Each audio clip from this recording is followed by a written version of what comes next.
Well, one of the things I found fascinating was a subset of this far-right movement from an evangelical Christian church, which is both led by a more recent immigrant to Australia, like late 1990s, and also the congregants are, from Asian countries, African countries, and from India and things like that.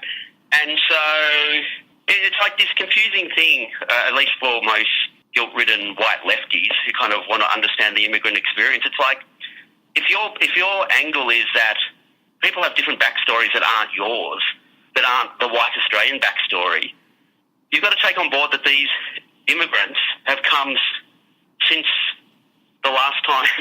They didn't experience Paul and Hanson first time round. They didn't grow up in Australia where Wogs, Greeks and Italians in the 1940s were considered non-white.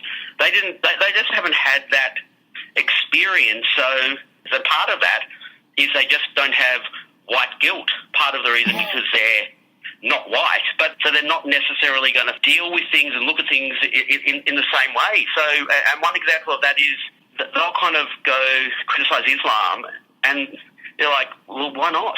And they're being sincere. And then it gets even more confusing because obviously people have had bad experiences under Muslim regimes overseas. It's not as simple as saying, oh, these people are lying, or these people shouldn't criticise Islam, their lived experience. Yeah, so it all gets really messy, which might be bad for the world, but good for the book.